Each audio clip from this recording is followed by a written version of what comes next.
नमस्कार मित्रों, मैं शिवेश प्रताप आज एक बार फिर आप सभी के बीच उपस्थित हुआ हूं। और दोस्तों, आज का जो विषय है वो बड़ा ही रोचक है और साथ साथ हम सभी के लिए, पूरी दुनिया के लिए ज़रूरी है, क्योंकि ये पूरे दुनिया के लिए बड़े ही गंभीरता का विषय है, जलवायु परिवर्तन से संबंधित। तो आप शुरू से अंत तक बने रहिएगा और इसमें मैं चर्चा करूंगा कि किस प्रकार से पेरिस ओलंपिक जिस तरह से हुए उसके कुछ बहुत अच्छे टेक अवेज हैं, बहुत ही ब्राइट टेक अवेज हैं, जो भारत सहित दुनिया के सभी देशों को फॉलो करना चाहिए। और मित्रों, इस चैनल को आप सभी लाइक, शेयर और सब्सक्राइब करिए और मुझे सहयोग करिए इस चैनल को ग्रो करने में। मैं लंबे समय से एक स्तंभ लेखक हूँ, पुस्तक लेखक हूँ और विकास पर, नीतियों पर, वैश्विक स्थितियों पर, जियोपॉलिटिक्स पर लंबे समय से प्रिंट मीडिया में और डिजिटल मीडिया में सक्रिय हूँ। फेसबुक पर अभी नया आया हूँ, यूट्यूब पर अभी नया आया हूँ, तो मुझे सहयोग करिए।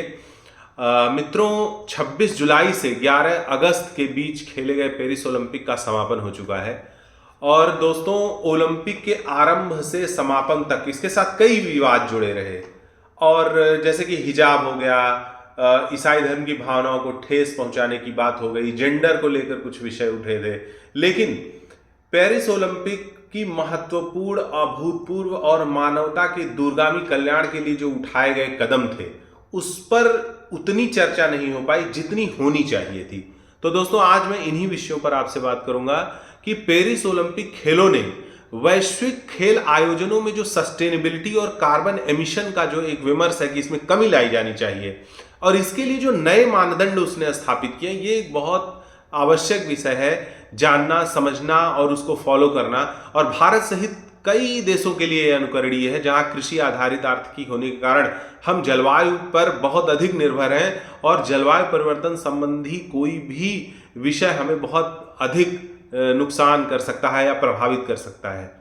तो मित्रों, ओलंपिक खेल हमेशा से मानव उत्कृष्टता का, एकता का प्रतीक रहे हैं और इस पिछले कुछ आयोजनों में इसके बड़े पैमाने पर आयोजन से पर्यावरणीय जो प्रभाव पर बढ़ती चिंता थी, उस पर भी एक विषय आ रहा था। और पेरिस 2024 इन चिंताओं को दूर करने के लिए सस्टेनेबिलिटी को आयोजन के हर पहलू में शामिल किया उसने, और जलवायु परिवर्तन के पेरिस समझौते के साथ तालमेल बिठाते हुए ओलंपिक आयोजनों ने पर्यावरणीय प्रभाव को कम करने और सामाजिक और आर्थिक लाभों को अधिकतम करने के लिए एक व्यापक रणनीति बनाई। कार्बन उत्सर्जन को कम करने के लिए अक्षय ऊर्जा को बढ़ावा देना। पेरिस ओलंपिक आयोजकों ने जिस प्रकार से एक समावेशी ओलंपिक का अनुभव प्रदान किया और उसके प्रति अपनी प्रतिबद्धता दिखाई, यह बहुत ही प्रशंसनीय है। और इसी क्रम में दो विषयों ने दुनिया को अचंभित किया। पहला है एयर कंडीशन रहित कमरे और दूसरा शाकाहारी भोजन। तो हम इस चर्चा में जानेंगे कि कैसे ये पूरी चीजें हुई, उसके पीछे क्या विचार था, क्या मोडस ऑपरेंडी था। तो इसको जानते हैं। पहला जो विषय जिस पर मैं चर्चा करना चाहूंगा वो है कार्बन उत्सर्जन में कमी का लक्ष्य। तो मित्रों, पेरिस ओलंपिक की जो सबसे महत्वपूर्ण जो कमिटमेंट थी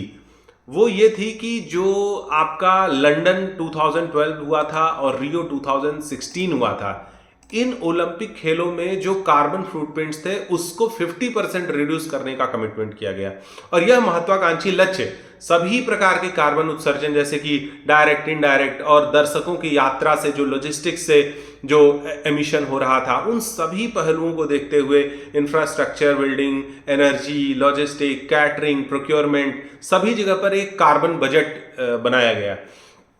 इसके अलावा दोस्तों, शाकाहारी जो भोज्य पदार्थ, जैसा कि मैंने बताया, उसको महत्व दिया गया। पशुपालन हम सभी जानते हैं कि ग्रीन हाउस गैसों का उत्सर्जन करती है, वनों की कटाई और अत्यधिक जल का उपयोग होता है। तो खाद्य और कृषि संगठन जो है उसके अनुसार वैश्विक ग्रीन हाउस गैस जो उत्सर्जन होता है उसमें पशुपालन का योगदान 14.5% का होता है, जिसमें अधिकतर मांस उद्योग है और दुग्ध उद्योग का भी कंट्रीब्यूशन उसमें होता है।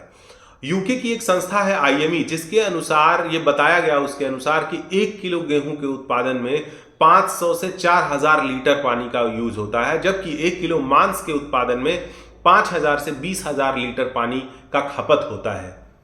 तो दोस्तों, पेरिस ओलंपिक के आयोजक पशु उत्पादों को, जो एनिमल प्रोडक्ट्स हैं, उसको जो कंजम्पशन है उसको रिड्यूस करके प्लांट बेस्ड जो वेजिटेरियन फूड है उसको उन्होंने प्रमोट किया ओलंपिक में, और इससे काफ़ी हद तक उनका विचार था कि हम कार्बन एमिशन को रिड्यूस कर पाएंगे या हम अपना कंट्रीब्यूशन उसमें करेंगे और इससे पर्यावरण की हानि कम से कम होगी। इसके अलावा दोस्तों जो प्लांट बेस्ड फूड था उसमें लोगों को उन्होंने जागरूक भी किया कि इसके बहुत सारे स्वास्थ्य लाभ हैं, जैसे कि हार्ट डिजीज हो गया, हाई ब्लड प्रेशर हो गया, मधुमेह हो गया, डायबिटीज जिसको बोलते हैं, और इस प्रकार से कैंसर के भी खतरे को प्रभावी रूप से कम कर सकते हैं। शाकाहारी या जो प्लांट बेस्ड जो ऑप्शंस हैं फूड के, उनकी अवेलेबिलिटी को बढ़ाकर जो स्पॉन्सर्स थे पेरिस ओलंपिक के, उन्होंने न केवल डाइवर्स फूड ऑप्शंस को उन्होंने प्रमोट किया, बल्कि एथलीटों और दर्शकों के बीच में उन्होंने जो स्वस्थ एक खान पान की आदत होती है उसको भी उन्होंने बढ़ावा दिया। और पेरिस ओलंपिक ने पिछले ओलंपिक खेलों की तुलना में अगर मैं देखूं तो परोसे जाने वाला जो प्लांट बेस्ड फूड था उसको डबल कर दिया। और इस पहल से विभिन्न आहार जो प्रायोरिटीज, हमारी फूड प्रायोरिटीज होती हैं, इसके अलावा जो कुजीन होती है, कल्चरल बैकग्राउंड्स होते हैं, उन सब को ध्यान में रखते हुए उन्होंने बहुत ही टेस्टी और न्यूट्रिशियस फूड ऑप्शंस की एक लंबी जो है सीरीज उन्होंने प्रोवाइड की अपने जितने भी ओलंपिक के खिलाड़ी थे और साथ साथ जो आगंतुक थे। इसके अलावा दोस्तों कार्बन फुटप्रिंट्स को कम करने के लिए उन्होंने 80% जो फूड प्रोडक्ट्स थे उसको फ्रांस के अंदर से ही सोर्स करने की योजना बनाई, जिससे कि ग्लोबल सप्लाई चेन में जो ट्रांसपोर्टेशन होता है वो रिड्यूस होगा तो एमिशन कम होगा। और उसमें भी जो 25% थे उसको पेरिस के 250 किलोमीटर के पेरीफेरी में ही उसको उन्होंने प्रोक्योर करने को सुनिश्चित किया। स्थानीय और जो मौसमी उत्पाद हैं उस पर जोर देकर न केवल स्थानीय किसानों को आर्थिक रूप से विकसित किए जाने पर बल दिया, बल्कि उन्होंने परिवहन उत्सर्जन को भी कम करने में प्रभावी मदद किया।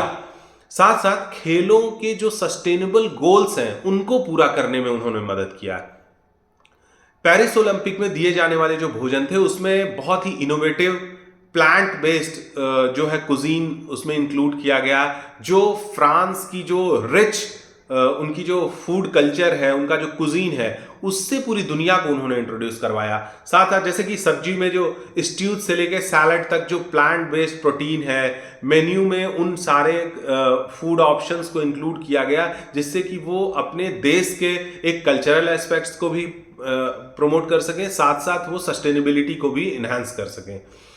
अब देखिए भारत में जो तमाम प्रदेश हैं, अगर भारत के खेल आयोजनों की बात करें तो मुझे लगता है कि इस पहल की बहुत अधिक आवश्यकता है, जिससे कि भारत में जो क्षेत्रीय स्तर के खाद्य पदार्थ हैं, जो कुजीन है स्टेट लेवल की या उससे भी आगे रीजनल लेवल पर भी ऐसे बहुत सारे कुजीन्स हैं जो मिलते हैं, हमें उसको वैश्विक और राष्ट्रीय पहचान देने के लिए अपने जो खेल आयोजन होते हैं या अन्य जो आयोजन होते हैं उसमें भी हमें पेरिस ओलंपिक से सीख लेनी चाहिए। और भारत जैसे हरे भरे जो हम प्लांट रिच कंट्री हैं, वहाँ पर तो एक बहुत बड़ी वेजिटेरियंस की एक प्लांट बेस्ड फूड की परंपरा है जिसको हमें और बल देना चाहिए। इससे हम एक लोकल लेवल पर जिस तरह से मोदी सरकार ODOP और बहुत सारे ऐसे लोकल चीज़ों को प्रमोट करेगी, उसमें इसको भी शामिल करेंगे तो बहुत अच्छा जो है हमें बूस्ट मिलेगा। और खासकर ऐसे लोग जो वनवासी हैं, गिरिवासी हैं, जो बहुत ही जो रिसोर्सेज पे डेवलप ऐसे डिपेंड करते हैं, उनको भी बहुत अच्छा सपोर्ट मिलेगा। और इसलिए मुझे लगता है कि भारत सरकार को इन विषयों पर सोचना चाहिए। असाइड टू दिस, अगर मैं बात करूं वहां पर जो इंफ्रास्ट्रक्चर डेवलपमेंट था उस पर कैसे सस्टेनेबिलिटी को इन्हांस किया गया, तो देखिए जो मौजूदा और अस्थायी कार्यक्रम स्थल थे उनको भी एक सस्टेनेबिलिटी स्ट्रैटेजी के तहत उन्होंने सेटअप किया और लगभग 95% जो आयोजन स्थल थे उसको उन्होंने कोई नया कंस्ट्रक्शन नहीं किया और जो पुराने जो थे उन्हीं को इम्प्रूव किया या लीज पे ले लिया। इस तरह से उन्होंने कार्बन फुटप्रिंट को रिड्यूस किया। इसके अलावा जैसे स्टेड डे फ्रांस हो गया और सेंट क्विंटन वेलोड्रोम है फ्रांस में, ये बड़े ही प्रतिष्ठित स्थल हैं उनके, उनको भी आयोजन में शामिल किया गया, जिससे कि नए जो स्थानीय स्थल और जो आवश्यकता नई चीज़ों को कंस्ट्रक्ट करने की ना हो, और जो रीजनल लेवल की आइडेंटिटी हो उसको भी प्रमोशन मिले। और साथ साथ दोस्तों जैसे जो नए स्थल बनाए भी गए, जैसे कि एक्वाटिक सेंटर बनाया गया, एक ओलंपिक विलेज उन्होंने बनाया, उसको भी उन्होंने बहुत ही कम जो है कार्बन एमिशन बेस्ड प्रोडक्ट का यूज़ किया उसमें। उदाहरण के लिए जैसे मैं बात करूं, एक्वेटिक सेंटर हुआ है तो उसमें जो एक सोलर पैनल की रूफ उन्होंने बनाई और रिन्यूएबल रिसाइक्लेबल प्रोडक्ट्स को इस्तेमाल किया, जैसे कि फ्रांसीसी जो वुड होता है जैसे कि उसको यूज़ किया गया। इसके अलावा ओलंपिक विलेज जो हुआ था वो सामान्य तरीके से जो कंस्ट्रक्शन फ्रांस में होता है उसमें उन्होंने इंश्योर किया कि उससे 30% कम कार्बन एमिशन रिडक्शन हो, एमिशन करके हम रिडक्शन को कम कर सकें। इसलिए उन्होंने इस तरह से इंफ्रा में भी उन्होंने सस्टेनेबल डेवलपमेंट को इंश्योर करते हुए अपने ऑर्गेनाइजेशन किए। अब दोस्तों एक बड़ी सरप्राइजिंग बात आती है, जैसे हम सभी ये जानते हैं कि वहाँ पर एयर कंडीशन रहित कमरे थे, जो एक थोड़ा सा लोगों को बड़ा वियर्ड लगा। खेल में भी अमेरिका के खिलाड़ी तो अपने साथ एसी लेकर गए। तो इसके पीछे क्या कारण था कि देखिए एयर कंडीशन जो होती है ना वो बड़ा ही एनर्जी कंज्यूमिंग होता है और उसमें कार्बन एमिशन होता है। तो पेरिस ओलंपिक का उद्देश्य था कि इसको कम करना है कार्बन फुटप्रिंट को, और इसीलिए जो स्पॉन्सर्स थे उन्होंने टेम्परेचर और ह्यूमिडिटी को नेचुरल तरीके से कंट्रोल करने का मैकेनिज्म तैयार किया और अपने जो सभी आयोजन स्थल थे उसको इस तरह से डिजाइन किया जिसमें कि नेचुरल वेंटिलेशन हो, ग्रीन रूफिंग हो, ग्रीन बिल्डिंग जैसे मानक तैयार किए जाए और एयर कंडीशनिंग की आवश्यकता को कम किया जा सके। एथलीटों और दर्शकों की सुविधा और सुरक्षा को सुनिश्चित करने की आवश्यकता को स्वीकार करते हुए विशेष रूप से गर्मियों में जैसे अधिक तापमान में उन्होंने अस्थायी जो एयर कंडीशनिंग के लिए उन्होंने मिस्टिंग सिस्टम लगाए, जो एक आपने देखा होगा कि पानी के फव्वारे बहुत निकलते हैं, और इस मिस्टिंग सिस्टम को भी उन्होंने रिन्यूएबल एनर्जी से ऑपरेट किया। और इस तरह से उन्होंने बहुत सारे इस तरह के स्ट्रक्चर बनाए। तो पेरिस ओलंपिक में सभी गतिविधियों में उन्होंने इंश्योर किया कि 100% जो है अक्षय ऊर्जा का प्रयोग किया जाए, और इसके लिए उन्होंने प्रतिबद्धता दिखाई। जो एनर्जी कंजम्पशन थी उसको भी उन्होंने इंश्योर किया कि वो जो है विंड पावर या सोलर पावर से आए, और इस तरह से उन्होंने सस्टेनेबिलिटी पर जो एक विमर्श दिया पूरी दुनिया को, वो हम सभी को उससे सीखना चाहिए, प्रेरित होना चाहिए। और मित्रों इसके अलावा उन्होंने सर्कुलर इकोनॉमी पर बहुत ध्यान दिया। जो स्पॉन्सर्स थे उन्होंने इसके लिए एक पूरी सर्कुलर इकोनॉमी की स्ट्रैटेजी बनाई। इसके तहत उन्होंने 3 जो फंडामेंटल प्रिंसिपल्स होते हैं सर्कुलर इकोनॉमी के, उस पर फोकस किया। पहला कि कम संसाधनों के साथ खेलों का आयोजन किया जाए, दूसरा इन संसाधनों का बेहतर उपयोग किया जाए, और तीसरा खेलों के बाद संसाधनों का दूसरा उपयोग सुनिश्चित करना। इस दृष्टिकोण से तमाम चीजों को खरीदने से अधिक उन्होंने किराए पर लेने या म्यूचुअल परचेज में प्राथमिकता बनाई, और संसाधनों की पूरे लाइफ साइकिल को उन्होंने कंट्रोल किया इस तरह से। और दोस्तों जैसे कि परिवहन जो एक बहुत बड़ा मुद्दा होता है कार्बन एमिशन की जब हम बात करते हैं, तो उसमें क्या हुआ कि कार्बन उत्सर्जन को कम करने के लिए पेरिस ओलंपिक ने 40% कम वाहनों के उपयोग की रणनीति बनाई और इंश्योर किया कि जो जलवायु के अनुकूल वाहन हो उसको प्रमोट किया जाए। और इसके लिए पेरिस ने एक बहुत ही व्यापक सार्वजनिक परिवहन प्रणाली का डेवलपमेंट किया वहां पर, जिससे कि चाहे वो दर्शक हो चाहे प्रतिभागी हो, सभी कोई अपने निजी वाहनों से वहां पहुंचे, निजी वाहनों का प्रयोग न करते हुए सार्वजनिक वाहनों से सभी आयोजन स्थलों पर पहुंचे, जिससे कि कार्बन एमिशन को कम किया जा सके।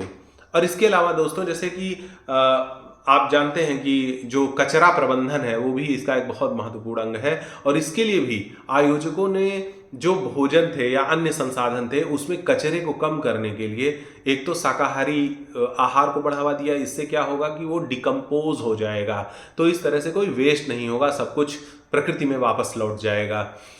इसके अलावा उन्होंने पार्किंग जो प्लेसेस थे उनको भी उन्होंने ग्रीन एरियाज में बदलने का इरादा किया और इस तरह से उन्होंने जैव विविधता पर खेलों के प्रभाव का विश्लेषण और कमी लाने के लिए एक अनूठी कार्यप्रणाली विकसित की, जिसे हमें सीखने की आवश्यकता है।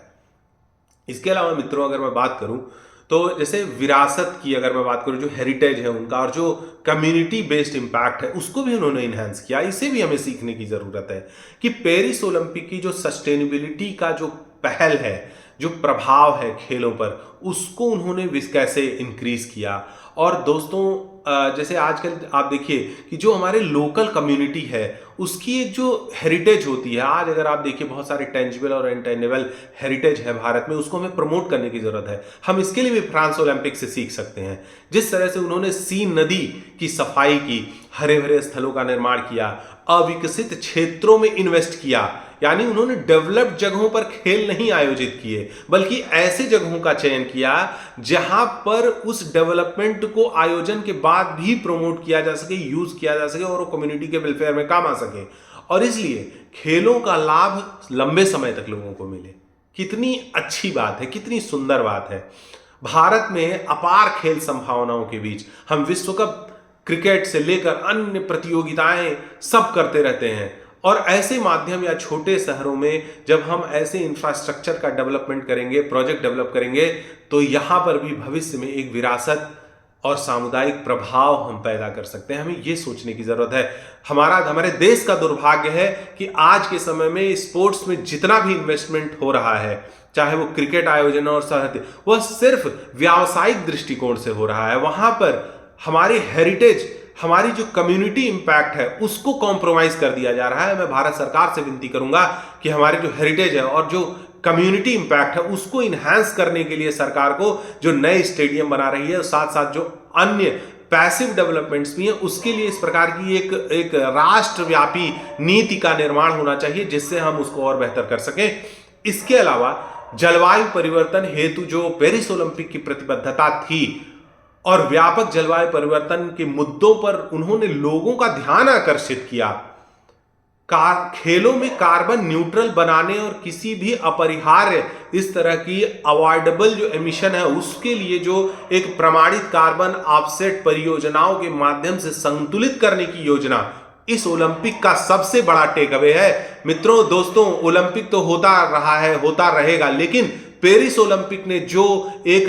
अंतरराष्ट्रीय विमर्श दिया खेलों को कार्बन न्यूट्रल बनाने का, यह सबसे बड़ा टेक अवे है और मैं उसकी प्रशंसा करता हूं। इसके अलावा यह विमर्श भी पेरिस ने खड़ा किया कि हम खेलों को सस्टेनेबिलिटी कार्यक्रमों को बढ़ावा देने के लिए एक वैश्विक मंच के रूप में इस्तेमाल कर सकते हैं। जो भी व्यक्ति आता है खेल को देखने के लिए, स्टेडियम में आता है, क्या हम उसे एक ऐसा विमर्श नहीं दे सकते कि वह वहां से जाने के बाद भी कुछ चीजों को अपने साथ लेकर जाए और सस्टेनेबिलिटी को बढ़ावा दे, प्रकृति के संरक्षण, जलवायु परिवर्तन जैसे जो विषय है उस पर गंभीरता से विचार करे। तो यही कारण है कि हम अन्य शहरों और संगठनों को समान रूप से अपनाने के लिए जो पेरिस ने प्रेरित किया है, ऐसे ही भारत सरकार को भी समाज में ऐसी खेल नीतियां लाने की आवश्यकता है और जलवायु परिवर्तन और स्थिरता के बारे में जागरूकता को बढ़ाने के लिए शैक्षिक कार्यक्रम भी शामिल करते हुए जिस प्रकार से पेरिस ओलंपिक ने व्यक्तियों और समुदायों को जलवायु परिवर्तन करने हेतु, जो जलवायु परिवर्तन का कम करने हेतु जो प्रेरित किया, प्रोत्साहित किया, यह भी अनुकरणीय है। पेरिस ओलंपिक ने सस्टेनेबिलिटी और कार्बन उत्सर्जन में कमी के लिए जो वैश्विक खेल आयोजनों में एक नया मानदंड स्थापित किया। आयोजकों के हर पहलू में सस्टेनेबिलिटी को एकीकृत करते हुए आयोजक यह साबित कर रहे हैं कि पर्यावरणीय प्रभाव को कम करते हुए भी हम एक शानदार आयोजन कर सकते हैं और हम ऐसी मेजबानी कर सकते हैं। और इसलिए भारत सहित दुनिया के तमाम देश भविष्य के आयोजनों के लिए जो ब्लूप्रिंट पेरिस ओलंपिक ने तैयार किया है उसको फॉलो करना चाहिए। और भारत जैसे देश जहां जलवायु परिवर्तन का हम आपातकाल से गुजर रहे हैं, हम इस समय जो है एक ऐसी क्लाइमेटल इमरजेंसी से गुजर रहे हैं और ऐसे में ऐसे आयोजनों से हमको सीखना चाहिए। राष्ट्रीय स्तर पर ऐसी कार्य योजना पर बल देने की आवश्यकता है जिसमें खेलों और आयोजकों को पर्यावरण की रक्षा और सस्टेनेबिलिटी के लिए अधिक जिम्मेदार बनाने की जरूरत है। और इसी के साथ दोस्तों मैं अपनी बात को समाप्त करता हूं। मेरे इस चैनल को लाइक, शेयर और सब्सक्राइब करिए, मित्रों को भी अपने बारे बताइए इसके बारे में। और इसी के साथ सभी को नमस्कार।